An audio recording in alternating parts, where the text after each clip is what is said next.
Welcome to the Waves of Studio Scribes, where we will delve into a deeper understanding of the sovereign integral concept of consciousness, as described by James Mahu in his extensive body of work, which includes various texts, articles, poetry, paintings, music, and novels that are presented in his many web projects. In this podcast, we focus on an essay entitled Activational Art.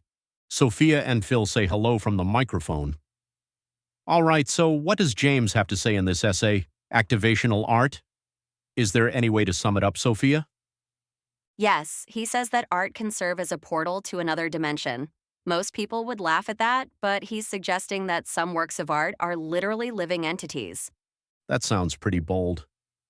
How can anyone claim that a work of art is alive? James Mahu comes up with a surprising theory about what he calls activational art. According to him, physical paintings contain a real entity, something like a consciousness that has chosen the painting as its body, much as we choose human bodies. That almost sounds like science fiction. How exactly did he come to that conclusion? Well, it's based on his own experience as an artist. He says that when he paints, he is not really a creator, he is more of a facilitator. He focuses only on the movements of his hand, while all creative decisions come from this entity. So he's actually saying that artists are like media. In a sense, yes, but it's more complicated than that. Mahu distinguishes between two types of art, activational and representational. Representational art reflects our physical world, while activational art serves as a gateway to something deeper, what he calls the ancient world. And how does this manifest itself in practice? How do we know the difference between these two types of art? According to Mahu, it's how the artwork affects us.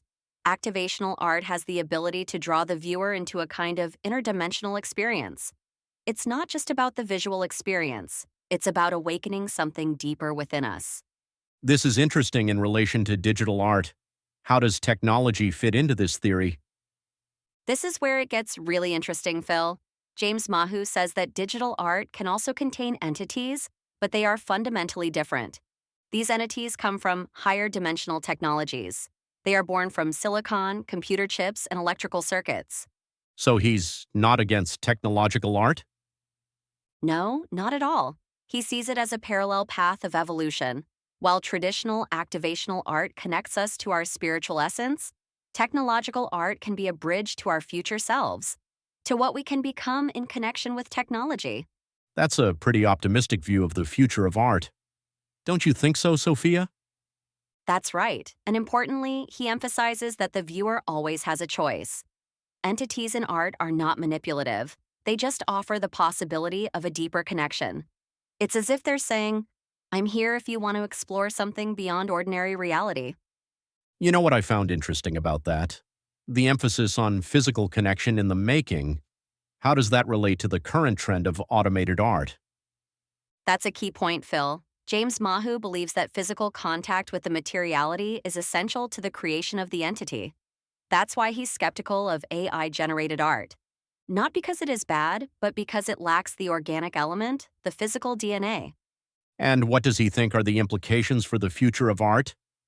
He sees it as a dual path. We will have both traditional activational art that connects us to our spiritual essence and technological art that helps us imagine and perhaps create our future. Both forms, he believes, are essential to our evolution. That sounds like a very balanced view of the role of art in our society. Yes, and perhaps that is the most important message, that different art forms can serve different purposes without competing with each other. It's about expanding our understanding of what art can be and what it can do. So basically, he's saying that art is much more than an aesthetic object or a form of entertainment? That's right. It is a tool of transformation, a bridge between different levels of reality. And perhaps, as society moves forward, we will need these different art forms more than ever to help us balance our technological advances with our spiritual heritage. Oh, I see. But it will certainly be good if the listeners read the essay themselves and make up their own opinions.